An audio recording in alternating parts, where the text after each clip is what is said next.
Meus irmãos, nos meses de maio e junho, se o bom Deus permitir, nós vamos trabalhar a partir dessa temática proposta aqui no painel, a família na Escola da Graça.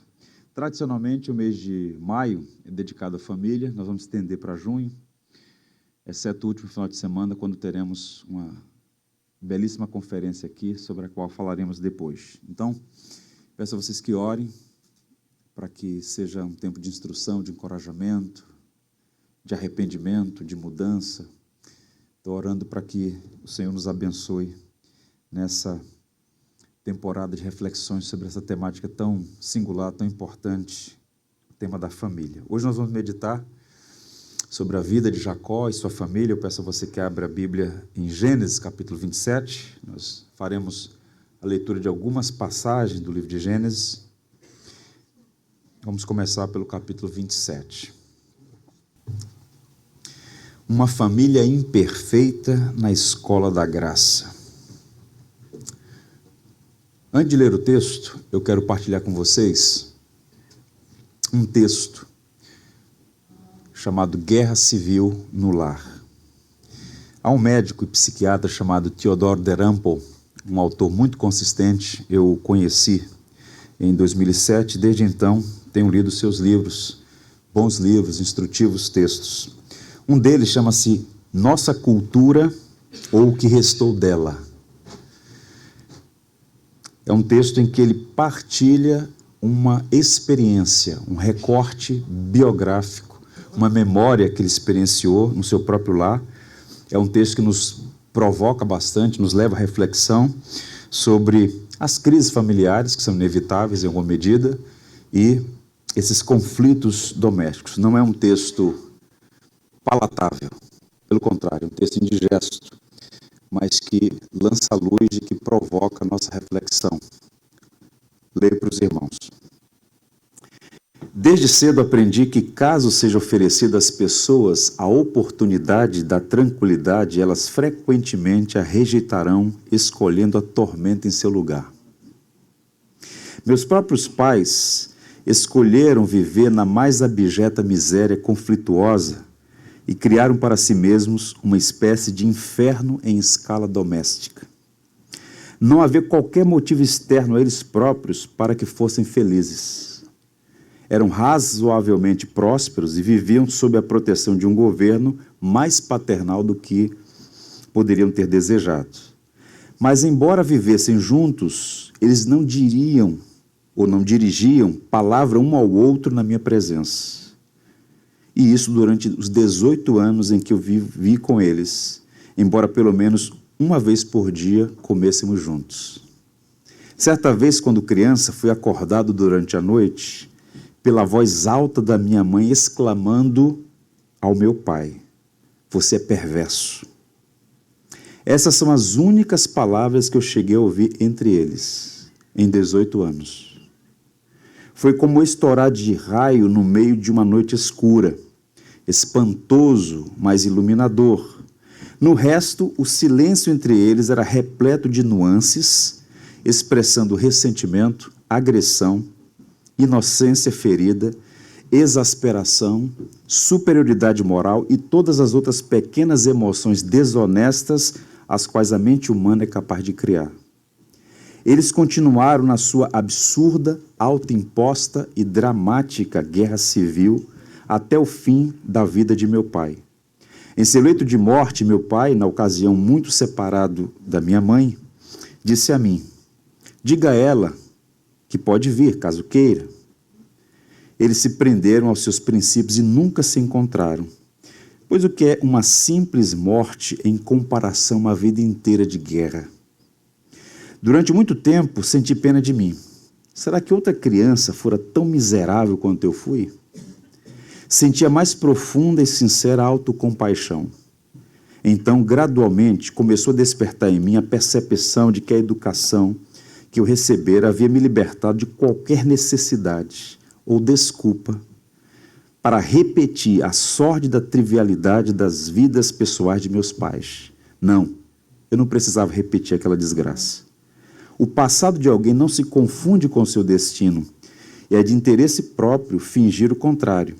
A partir de então, caso eu levasse uma vida miserável, seria de minha inteira responsabilidade. E jurei nunca desperdiçar minha vida em mesquinhos conflitos domésticos. Pesado, né? Bem pesado. O relato do Dr. Dalrymple revela esse quadro da família imperfeita, vivendo sob o peso dos seus próprios pecados. Qual o ponto? Lamentavelmente, esse cenário é mais comum do que a gente pode imaginar ou mesmo admitir. Ao contrário do mundo virtual e das aparências das redes sociais, onde, via de regra, as pessoas se apresentam sempre bonitinhas, limpinhas, higienizadas, o mundo real é constituído de famílias imperfeitas. O que varia é o grau de imperfeição e a maneira como se reage a esses dilemas entre os filhos de Adão. Nós estamos vivendo um cenário que é um cipoal de pecados. Mas, ao mesmo tempo, essa situação pode ser, como nós afirmamos aqui, uma escola onde a graça pode atuar e transformar. O que é interessante nas Escrituras, e por isso essa é uma das nossos encantos, do fascínio que a Bíblia exerce sobre nós, é que a palavra não faz um falseamento da realidade. A Bíblia está repleta de histórias impressionantes de famílias imperfeitas, mesmo aquelas usadas poderosamente por Deus. Os patriarcas, por exemplo, Abraão, Isaac, Jacó, José, Moisés, Davi, todos eles tinham famílias complicadas.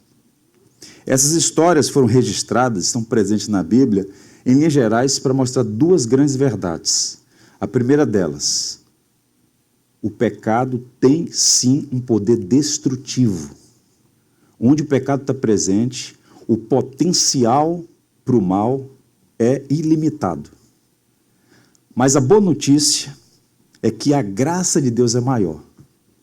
E por vezes, no meio desse caos de conflitos, de perturbações, a providência opera e nós vemos a ação poderosa de Deus transformando vidas, famílias e, no caso de Israel, uma nação inteira. O relato de Gênesis 27 é um texto grande, são 41 versículos. Deixa eu fazer aqui um resumo, porque no decurso da nossa reflexão nós vamos lançar mão desses textos. Qual é o contexto de Gênesis 27 e dos textos subsequentes? Isaac tinha 2 filhos, Esaú e Jacó. Certo dia, quando ele já estava velho, cego e quase completamente surdo, imaginando que ia morrer a qualquer hora, ele chama um dos seus filhos, o predileto a ele, Esaú, e diz: olha, eu gostaria muito de comer uma comida muito saborosa preparada por você. Ele era caçador. Isaac então disse: você pode fazer isso? Ele: claro, meu pai. E ele então se prepara e vai para o campo caçar um animal, preparar e oferecer essa refeição ao seu pai. A esposa de Isaac, Rebeca, ouviu a conversa e tentou manipular a situação. Chamou o filho caçula, porque embora fossem gêmeos, Esaú nasceu primeiro, era o primogênito. Diz: olha, vá ao rebanho, separe 2 cabritos bons, traga para mim, eu vou preparar, você vai se apresentar e entregar ao seu pai e ele vai te abençoar. Jacó disse: mas é impossível isso, eu sou diferente do meu irmão. Meu irmão é cabeludo, eu tenho uma pele lisa. Meu pai vai perceber. Ela: faz o que eu estou mandando. Ele vai, traz 2 cabritos, ela prepara, e ela então falseia a realidade. Ela coloca as peles dos cabritos nas mãos e no pescoço, coloca a roupa de Esaú em Jacó, e ele se apresenta ao pai. Meu pai, ele diz: quem é? Sou Esaú, teu filho primogênito. Tão rápido, já conseguiu essa caça? Ele: o teu Deus a trouxe para mim. Veja o nível de perversidade, ele usa o nome de Deus em vão. E Isaac então, mesmo surpreendido pela rapidez da preparação do alimento, come, bebe, impõe as mãos e oferece a ele a bênção E é um texto belíssimo, né? A bênção que era para Esaú agora é dada a Jacó. Termina aquilo, ele sai, e imediatamente depois chega Esaú do campo. Meu pai, ele diz, quem é? Sou Esaú. Não é possível. Esaú acabou de sair daqui e conta o que aconteceu. Ele fica muito entristecido e diz, meu pai, não tem nenhuma bênção para mim? Tem sim, mas a primogenitura eu já dei ao teu irmão e você vai ser servo dele. E o texto, então, diz que nesse cipoal aí de mentiras, manipulação, blasfêmia e engano, o verso 41 é um dos versos mais tristes da Bíblia. Gênesis 27, 41. Vejam o que está escrito.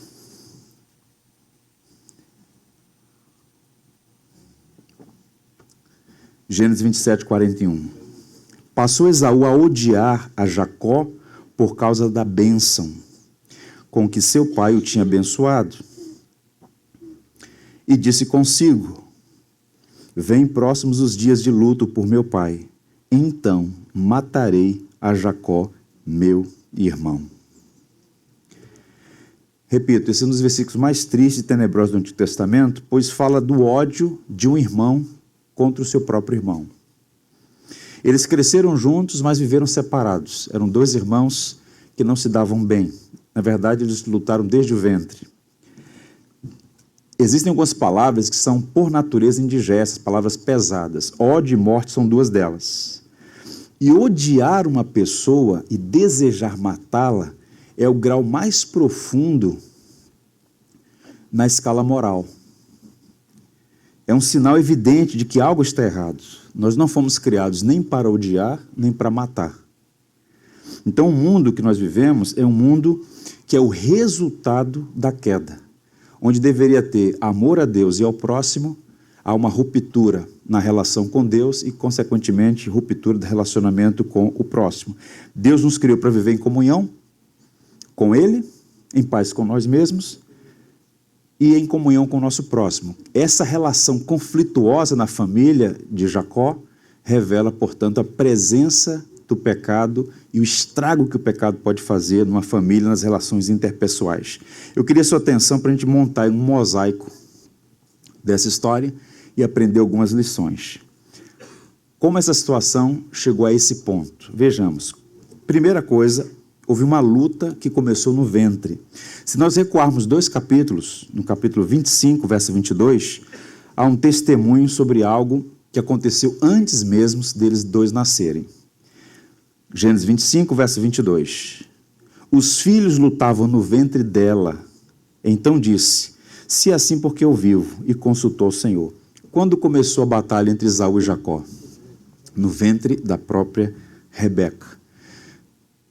Foi o primeiro campo de batalha entre os dois. Um conflito começou mesmo antes deles nascerem.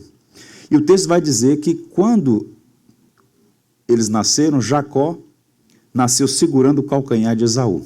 Esaú nasceu primeiro, mas já nasceu segurando o calcanhar do irmão. Portanto, nós estamos falando de um conflito uterino entre dois irmãos que se refletiu em toda a história de Israel. Os descendentes de Esaú eram os edomitas e os descendentes de Jacó, os judeus, respectivamente. Não é curioso? Quando Herodes, o Grande, deu ordens, estabeleceu um decreto para que se matassem as crianças de Belém, nós estamos vendo aqui um reflexo desse conflito. Porque Herodes era um descendente de Esaú, um idumeu. Jesus, um descendente de Jacó, um judeu. Herodes, portanto, mandou matar os meninos de Belém na expectativa de matar a Jesus. Um poeta disse que uma semente minúscula de mágoa tornou-se uma floresta de denso ódio. Portanto, começa lá atrás. E geralmente é assim. Quando você contemplar, enxergar um problema muito grande, não aconteceu da noite para o dia. Tem um fio, tem uma história que tem que ser rastreada para a resolução. Um segundo elemento nesse mosaico, o erro dos pais. No verso 28, ainda do capítulo 25, nós encontramos aqui o erro dos pais. Isaac amava a Esaú porque se saboreava da sua caça. Rebeca, porém, amava a Jacó. Quem era Isaac? Era o filho único de um homem muito rico. Ele era filho de Abraão. Ele tinha 40 anos de idade e não tinha casado ainda. Impressionante, porque era um homem muito rico, o texto vai dizer que era bonito, mas não tinha casado ainda. O que é que Abraão faz? Você tem que casar esse rapaz. E tem uma história muito bonita, quando ele manda o servo dele ir entre os seus parentes, encontrar uma esposa para Isaac. E Rebeca, então, é a escolhida e eles se casam. Ela era estéril, não podia gerar filhos, eles oraram, pediram a Deus misericórdia, o Senhor os abençoou. Isaac é pai aos 60 anos de idade. Casou com 40, foi pai pela primeira vez aos 60 anos de idade.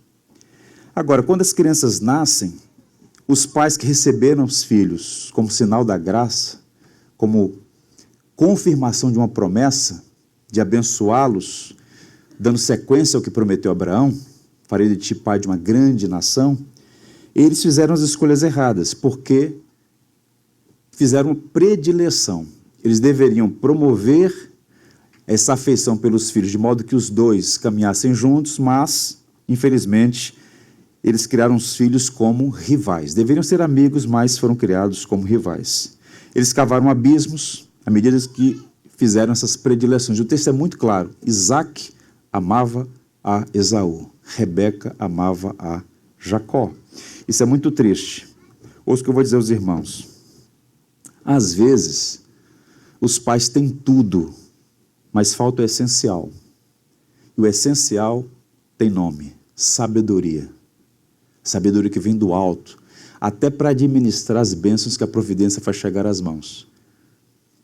Para um casal com grande expectativa de ter filhos, os filhos vêm em cumprimento à promessa, mas eles fizeram escolhas erradas, causando problema para eles mesmos, para os seus filhos e para gerações subsequentes. Um terceiro elemento nesse mosaico, nós vamos chamar de um jantar muito caro, usando as palavras do saudoso Isaltino Gomes. No verso 34 do capítulo 25 é dito assim: deu, pois, Jacó a Esaú pão e o cozinhado de lentilhas, ele comeu e bebeu. Levantou-se assim e saiu. Assim desprezou Esaú o seu direito à primogenitura. Eles eram muito diferentes, os dois. Eram gêmeos, mas, curiosamente, bem diferentes. Não apenas fisicamente, mas a personalidade, as afeições, os gostos. O texto vai dizer que Esaú era um caçador, vivia no campo, Jacó era caseiro, né? Era aquele carioca de boa, ficando na tenda o tempo todo. Esaú voltou do campo, depois de um dia de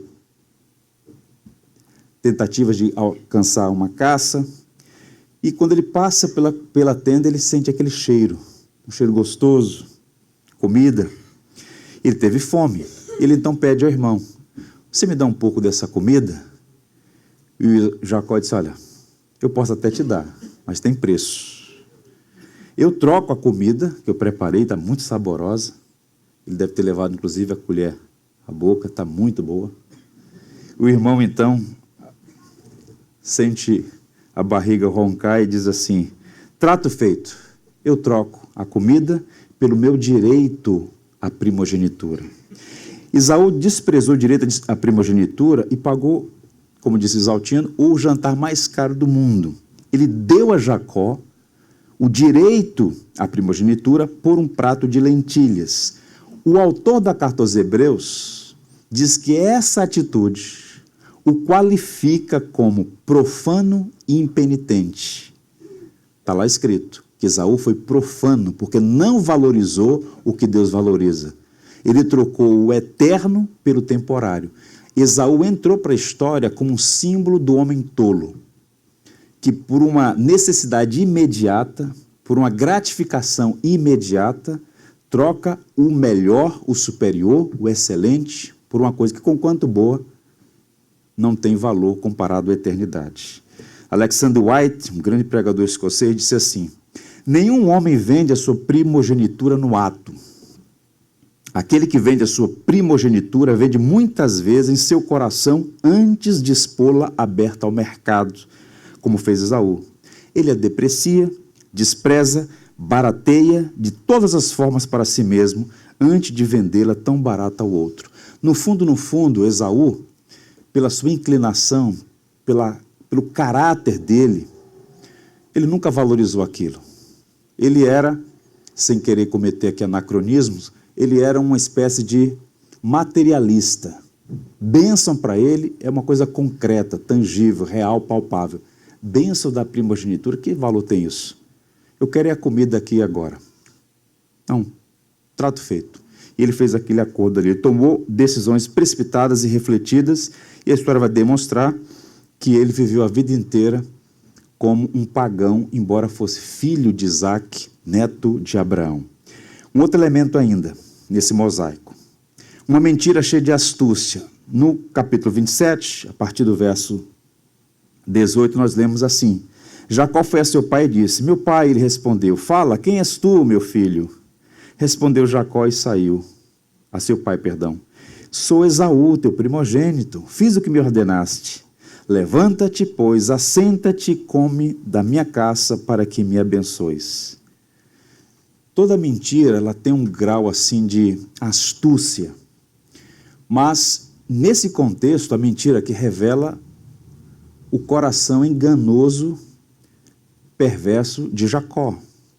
Ele não está mentindo a qualquer pessoa, ele está mentindo ao seu pai, que estava velho, cego e completamente ou parcialmente surdo.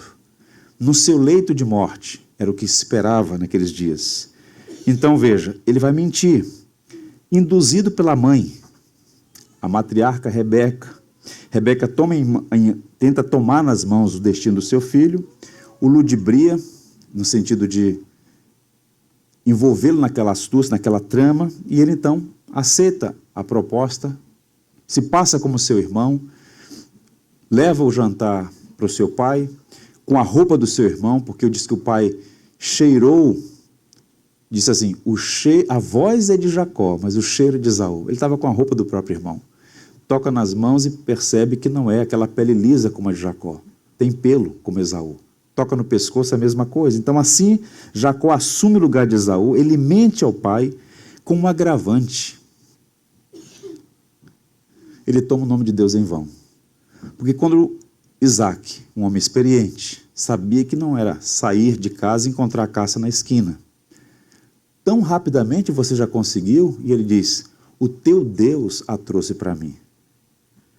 Quando um homem tem seu coração corrompido pelo pecado, ele não tem temor a Deus, ele, sem nenhum pudor, ele inclusive leva o nome de Deus em vão. Ele diz, foi o teu Deus que a trouxe para mim. Quando, na verdade, ele estava ali numa farsa produzida por ele mesmo e pela mãe. Um passo à frente, um quinto quadro, um ódio violento e um desejo de morte, que é o verso que nós lemos inicialmente, o verso 41, que eu li novamente. Passou Esaú a odiar a Jacó por causa da bênção com que o seu pai o tinha abençoado. E disse consigo, vem próximos os dias de luto por meu pai, então matarei a Jacó, meu irmão. Esaú ficou revoltado. Tente imaginar a cena. Ele ficou indignado. Jacó precisava fugir de casa, e a mãe então sugere a ele que vá para a terra do seu tio, Labão, e essa fuga, que na visão dela seria temporária, ela disse assim, olha, você vai até a poeira baixar, até a fúria do seu irmão passar, e depois vai dar tudo certo. Só que, vejam o que aconteceu. Aquela fuga demorou 20 anos, e aquela mãe nunca mais voltou a ver o seu filho. O pai, que estava no leito de morte, ainda viveu muitos anos. Tanto é que quando Jacó volta para lá, o pai está vivo, ainda vive mais alguns anos, e os dois irmãos é quem sepultam a Isaac. Mas Rebeca morreu sem ver o filho predileto dela, que ela envolveu naquela trama sórdida, tentando manipular as coisas. E aqui é uma exortação muito séria para nós todos. O pecado sempre traz consequências, é só uma questão de tempo. Rebeca era uma serva de Deus, mas nos ensina que mesmo servo de Deus, em algum momento pode fazer escolhas insensatas, inconsequentes e que trará problemas para si e para aqueles, inclusive, a quem mais ama. Portanto, ao apoiar o seu filho na trama de enganar Isaac, ela não imaginou quanto aquilo lhe custaria. Tente imaginar, é o seu filho amado e ela não o verá mais. Ela não sabe disso. Geralmente o pecado é assim, ele se apresenta oferece e promete mais do que pode dar, mas ninguém tem como administrar as consequências de escolhas erradas.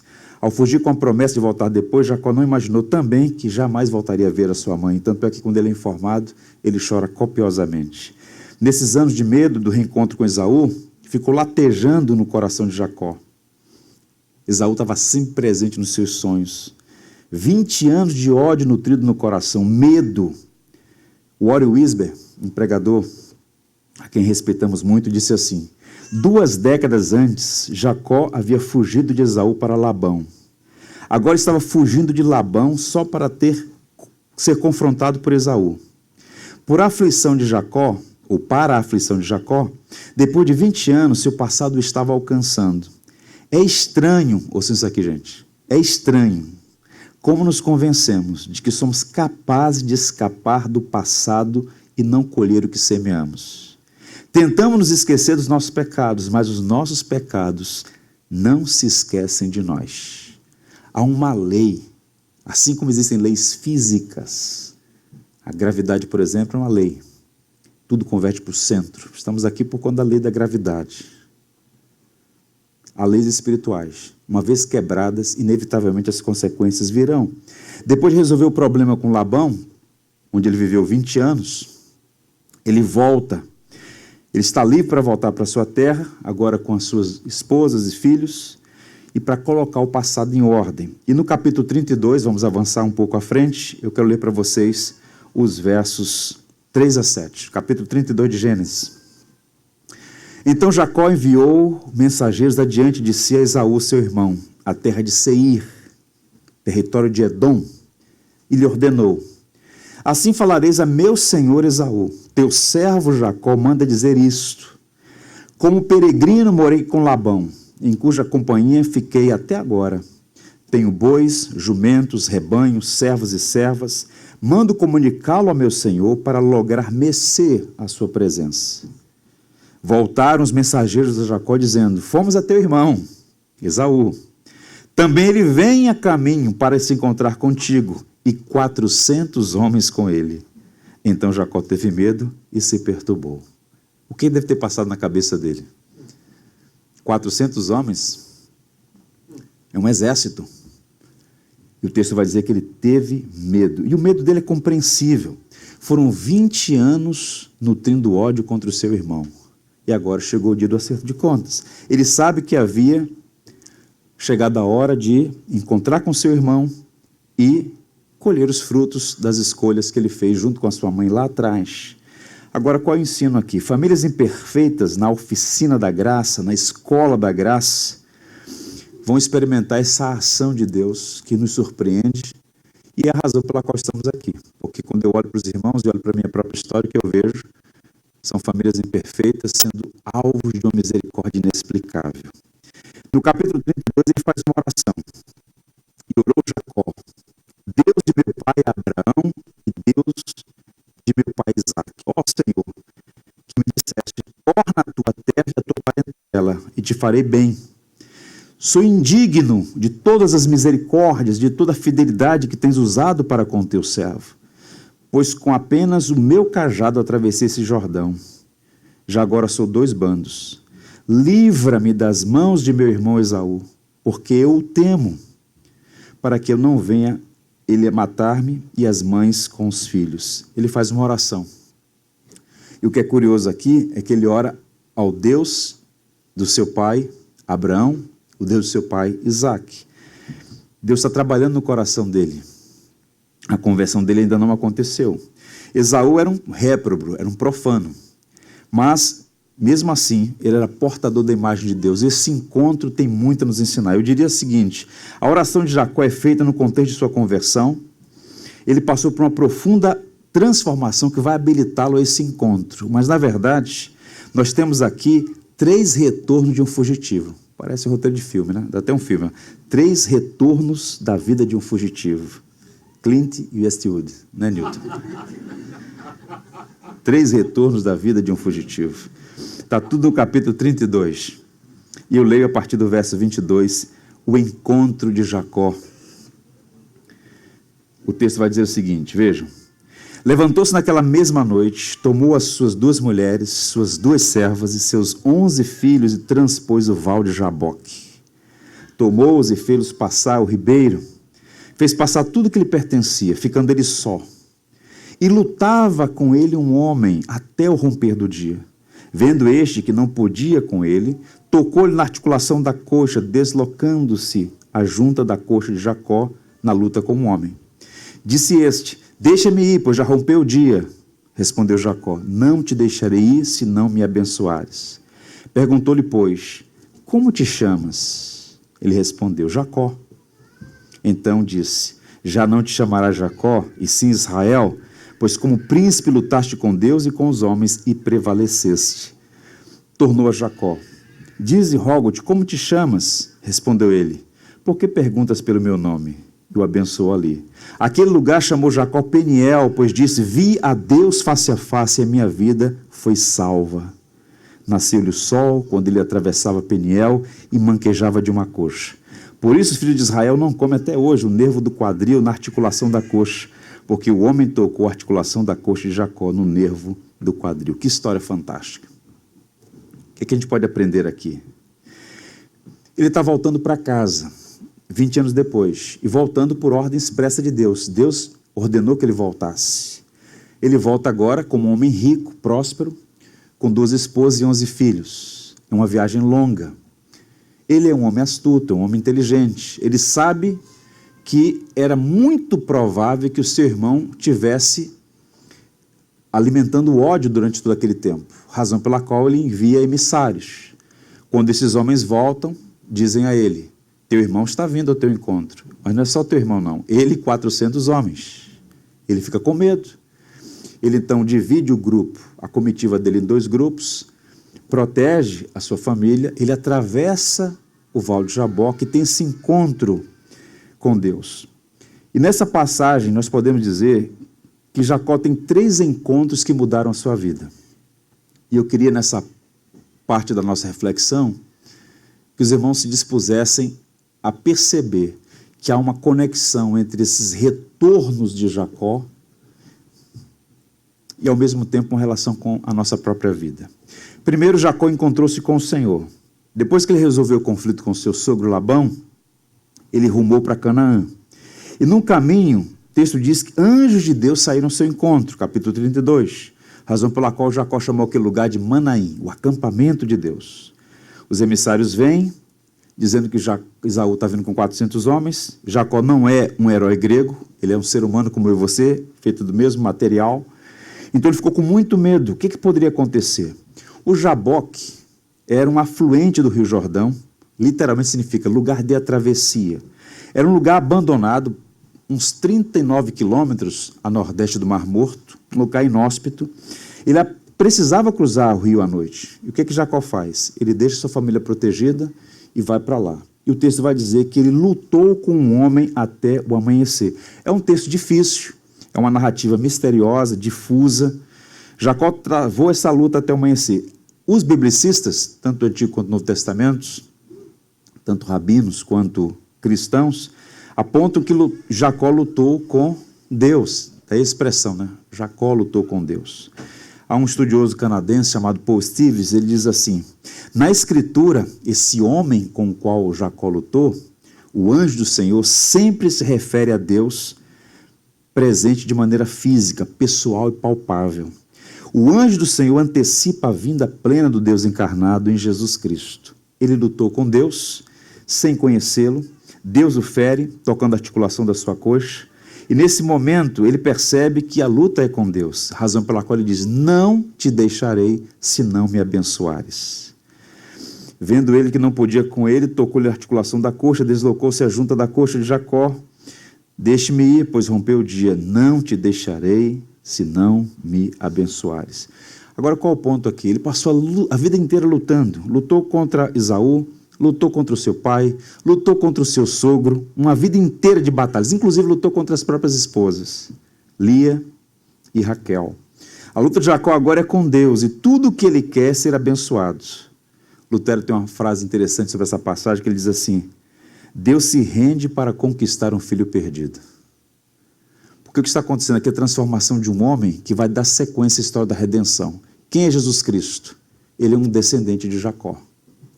Qual é a aplicação para nós? O Jaboque é um símbolo de luta pessoal com Deus. É um tempo especial onde Deus trata conosco, com o nosso pecado e molda o nosso caráter.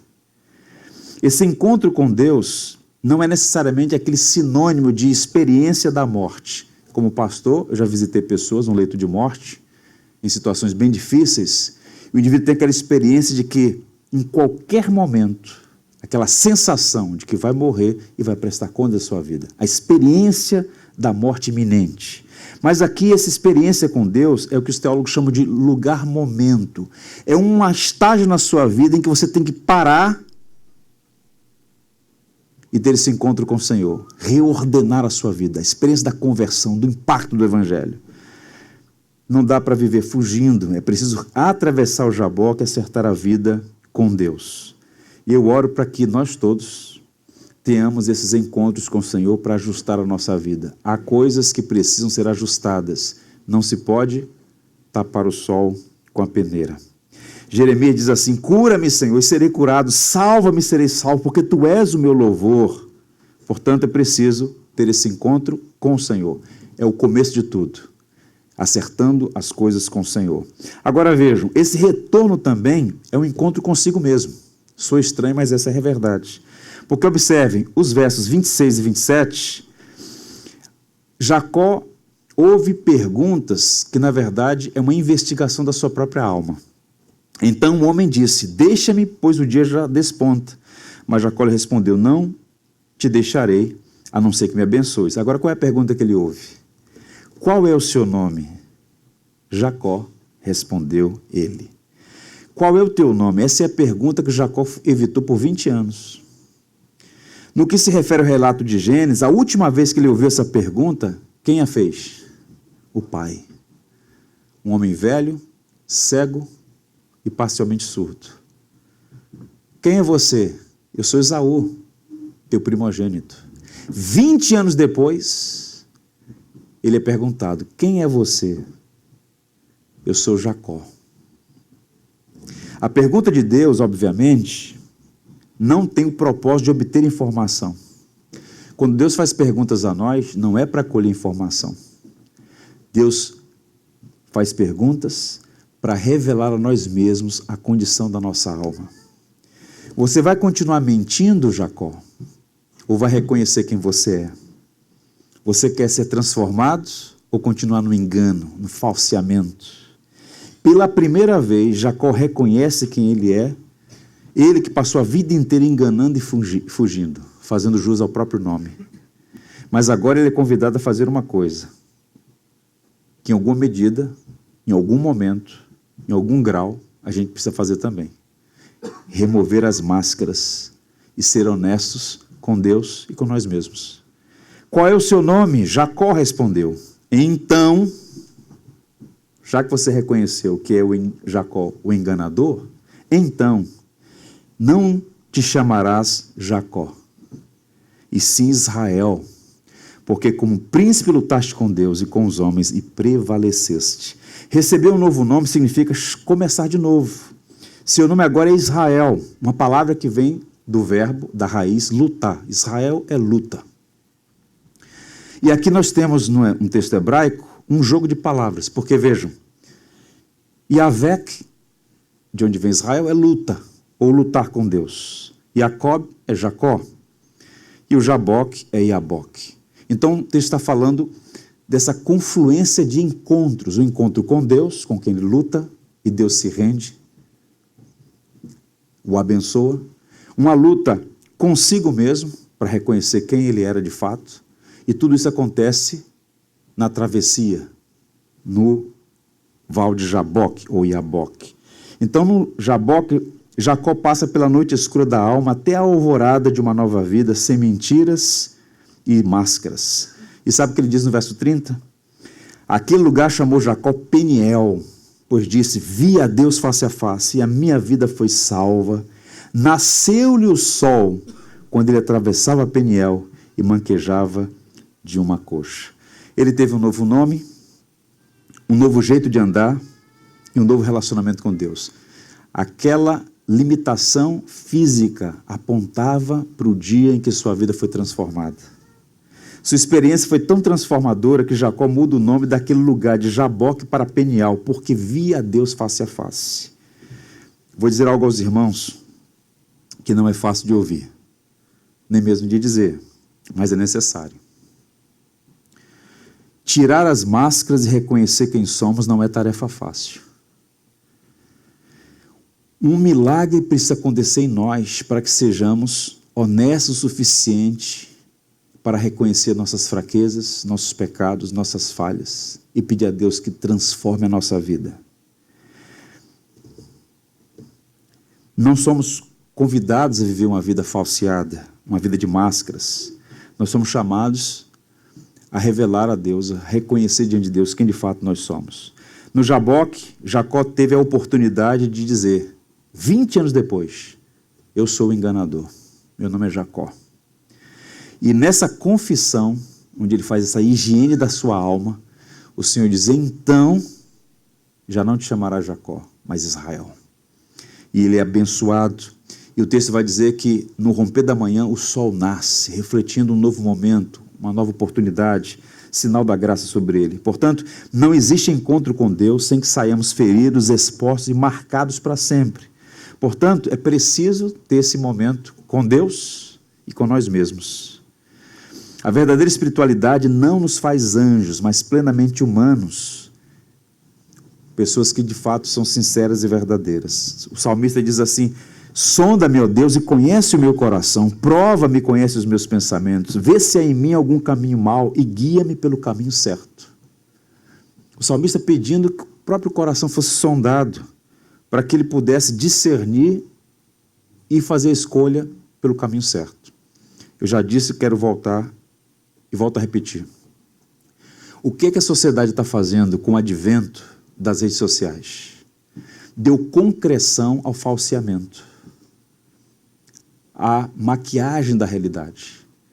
Você nunca vai encontrar um comediante chorando, ele está sempre bem, sempre fazendo as pessoas irem. Ele precisa fazer isso, ele precisa usar aquela máscara. É o trabalho dele. Você dificilmente vai encontrar alguém nas chamadas redes sociais apresentando seus queixumes ali. É sempre alguém no melhor ângulo, na melhor foto, no melhor momento, ostentando a felicidade, que é um dos ídolos da nossa sociedade. Mas quando nós, de forma sincera e honesta, comparecemos diante de Deus, não tem como maquiar a realidade. Então há coisas ou áreas da nossa vida que precisam ser iluminadas pelo Evangelho para ser tratadas. Talvez haja pecados em sua vida que só o seu cônjuge conheça, só seus pais, seus filhos, aqueles que estão mais próximos. Mas o ambiente fora do lar, no trabalho, na igreja, é um ambiente em que é muito fácil mascarar a realidade. Viajando no Brasil de norte a sul, final de semana passada eu estava pregando na PIB de Vitória. Sempre que faço as viagens, busco ter tempo com os pastores, ministramos a dezenas deles lá. E geralmente é muito comum os pastores viverem esse drama, né? De se apresentar como heróis, com todas as respostas, sempre idealistas, modelos, mas muitos carregam dramas profundos e estão falseando a realidade, sendo tentados a aparentar ser o que não são. O que aconteceu com Jacó não é um caso isolado. O que aconteceu com Jacó é uma espécie de satélite, o sinal do que acontece com muita frequência, seja a pessoa quem for. E o que está acontecendo ali é a providência trabalhando a vida dele, o encontro com Deus que vai implicar numa reordenação da sua própria vida e agora também com seu irmão, que é a cena mais linda dessa passagem. Jacó encontra-se com Esaú. Veja Gênesis 33, uma das cenas mais lindas do texto. Levantando-se Jacó os olhos, viu que Esaú se aproximava e com ele 400 homens.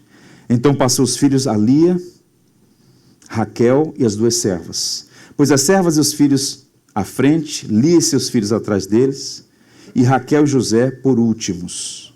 E ele mesmo, adiantando-se, prostrou-se à terra 7 vezes, até aproximar-se de seu irmão. Então Esaú correu-lhe ao encontro e o abraçou, arrojou-lhe ao pescoço e o beijou e choraram. Daí, levantando os olhos, viu as mulheres e os meninos e disse: quem são estes contigo? Respondeu Jacó: os filhos que Deus me agraciou. Então se aproximaram as servas, elas e seus filhos, e se prostraram. É uma das cenas mais lindas do Antigo Testamento. É muito triste ver a professor de seminário sugerindo aquela velha heresia marcionita, que o Deus do Antigo Testamento é um e o Deus do Novo Testamento é outro. O primeiro mal e o segundo bom. A graça está presente em toda a Escritura. O que a gente está vendo aqui é um retrato belíssimo, uma pintura belíssima da graça, uma das cenas mais lindas do Antigo Testamento. Esaú é réprobo, ele é profano. Mesmo assim, ele é portador da imagem de Deus, capaz de se render diante do poder da graça e da força do amor. Deus moveu seu coração, 20 anos nutrindo ódio no seu coração, mas quando ele encontra com seu irmão, o que deveria ou poderia, na mente de Jacó, ser uma carnificina, 400 homens, o que poderia Jacó e suas esposas e filhos e aquele rebanho fazer contra um exército? O que há ali é um reencontro, uma reconciliação, perdão, graça, misericórdia, quebrantamento, choro, reconciliação. Richard Foster diz assim: o verdadeiro perdão é um milagre da graça, pela qual a ofensa já não separa. Perdoar significa que o poder do amor que nos mantém unidos é maior do que o poder da ofensa que nos separa. E o perdão é sinal da graça, encarnação do Evangelho. Portanto, veja, irmãos, existe um grande abismo entre o mundo real e o mundo das aparências. Eu enfatizo isso aqui. Essas ilusões alimentadas por variadas fontes, expectativas irreais é um problema. Uma das fantasias do nosso tempo é a ilusão da família perfeita, limpinha e bonitinha. No mundo real, todos nós podemos passar por experiências familiares difíceis, nem um pouco agradáveis. No entanto, as piores e as mais dolorosas experiências podem ser transformadas pelo Evangelho. Eu te encorajo a fazer esse movimento que Jacó fez. Primeiro, um movimento em direção a Deus. Você precisa acertar sua vida com Deus. Isso não significa frequentar a igreja, necessariamente, ou apenas. Isso não significa simplesmente fazer alguns votos e alguns compromissos de práticas espirituais. Voltar-se para Deus é ter comunhão com Ele, é render-se a Ele, é aceitar os termos dEle, é confiar a vida a Ele, é submeter-se ao senhorio. Não dá para compartimentar a vida e colocar algumas áreas nas mãos dEle e as outras sob a nossa custódia, sob a nossa gerência. Ou você é totalmente do Senhor, ou você não pode ser dele. Entregue-se ao Senhor. Confie no Senhor. Seja honesto consigo mesmo. Existem áreas na sua vida que precisam ser ajustadas. E esse ajuste começa com confissão de pecados, com arrependimento, com contrição. Quem é você? Qual é o teu nome? 20 anos depois ele é confrontado. E diante de Deus não dá para falsear. Eu sou Jacó. Então, a partir de agora, você vai ser conhecido como Israel. A vida dele foi transformada. E o que era inesperado, improvável aconteceu. Porque quando a gente se entrega a Deus, de todo o coração, quando passamos pela experiência da verdadeira confissão e arrependimento, a graça faz coisas inexplicáveis e inesperadas. Ele não poderia imaginar jamais que aquele encontro não seria um encontro para a morte, mas um encontro para ecoar pela eternidade como um sinal da misericórdia de Deus. Eles se abraçaram, se beijaram, choraram, 2 irmãos reconciliados pela misericórdia de Deus. Eu encerro pontuando o que já disse aqui, fazendo um resumo. Primeiro, não existe família perfeita porque todos somos pecadores. Nunca se esqueça disso. Segundo, o pecado é a causa primária dos conflitos familiares, sejam eles quais forem. Pode rastrear a base, o núcleo é o pecado. Terceiro, os pais podem fazer escolhas erradas que prejudicarão seus filhos. Portanto, aos pais, todo o cuidado, porque a paternidade e a maternidade são bênçãos que vêm acompanhadas de uma grande responsabilidade, uma decisão insensata, Uma postura inadequada pode trazer consequências ruins. Quarto, o pecado tem consequências inevitáveis e por vezes irreparáveis. Quinto, marido e mulher, pais e filhos podem experimentar a força do perdão e o poder do amor. A graça é maior que a nossa iniquidade. Sexto, a reconciliação com Deus precede a reconciliação com o próximo. Você precisa, primeiro, ajustar sua vida com o Senhor, reconciliar-se com o Senhor, para estar habilitado às reconciliações necessárias na escala horizontal. E, por fim, a graça de Deus não muda o passado, mas transforma o presente. O que passou, passou. A graça não muda o passado, mas transforma o presente e nos dá uma nova perspectiva em relação ao futuro. Eu encerro lendo um texto de Mateus, que me abençoou demais, Mateus 8:11. Esse texto foi tão claro para o meu coração recentemente. Eu fiquei pensando, por que esse texto está aqui? Palavra de Jesus, Mateus 8:11. Digo-vos que muitos virão do Oriente e do Ocidente e tomarão lugares à mesa com Abraão, Isaque e Jacó no reino dos céus. Jesus falando sobre o futuro, em que a promessa que foi dada a Abraão se cumprirá plenamente, no sentido de que a palavra, em ti serão benditas todas as famílias da terra. Muitos virão, disse Jesus, do Oriente e do Ocidente e tomarão lugar à mesa. E quem estará naquela mesa? Os patriarcas Abraão, Isaque e Jacó. Jesus está dizendo textualmente que Jacó foi salvo, que Jacó está no reino. E por que o nome dele aqui aparece como Jacó? Para lembrar a você e a mim que Jacó não foi salvo porque era bom. Jacó não foi salvo porque era perfeito. Ele foi salvo porque ele encontrou a graça de Deus. Ou a melhor, a graça de Deus o encontrou. Jacó é uma prova viva de que há esperança para o pior dos pecadores. Jacó, como patriarca, era uma coisa inimaginável pelas nódoas morais na sua biografia. Mas quando Deus faz uma promessa, quando Deus fez um pacto, esse pacto é unilateral. A salvação pertence ao Senhor. Amém. Nunca se esqueça, você é salvo pela misericórdia de Deus, pela graça de Deus. Não fomos nós que o encontramos, Ele que nos achou. Estávamos perdidos, Ele nos achou. Estávamos mortos, Ele nos deu nova vida.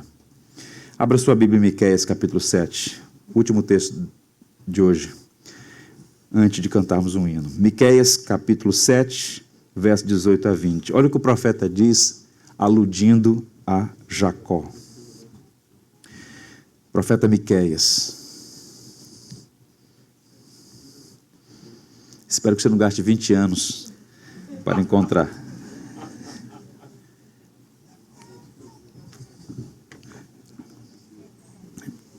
Miqueias 7, a partir do verso 18. Quem é comparável a ti, ó Deus, que perdoas o pecado e esquece a transgressão do remanescente da sua herança? Tu que não permaneces irado para sempre, mas tem prazer em mostrar amor. De novo terás compaixão de nós, pisarás as nossas maldades e atirarás todos os nossos pecados nas profundezas do mar. Mostrarás fidelidade a Jacó e bondade a Abraão, como prometeste sob juramento aos nossos antepassados na antiguidade. Deus mostrou fidelidade a Jacó e continua mostrando fidelidade a nós. A Ele somente, honra, glória e louvor por sua misericórdia. Vamos orar? Vamos ficar em pé. Vamos fazer 2 orações. A primeira será cantada. Eu pedi à nossa equipe que cantássemos uma canção que diz: se tu olhares, Senhor, para dentro de nós, o que é que o Senhor vai encontrar? Coisas difíceis. Esse hino é uma exaltação à graça de Deus, é um reconhecimento das nossas misérias. Vamos fazer essa oração cantada. Tudo que tens feito, por tudo que vais fazer, por tuas promessas e tudo que és, eu quero te agradecer com todo o meu ser. Te agradeço, meu Senhor. Te agradeço.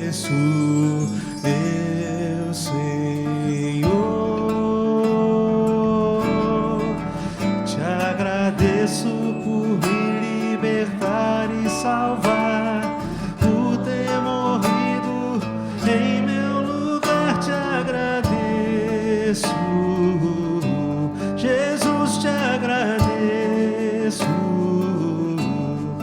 eu te agradeço, te agradeço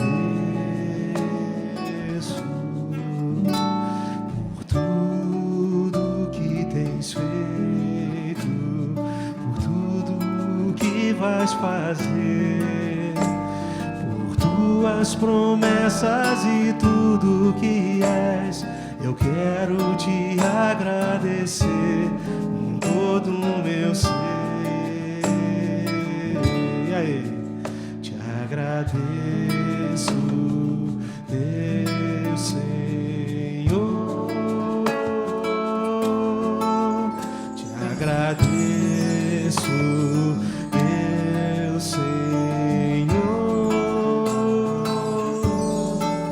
Te agradeço por me libertar e salvar,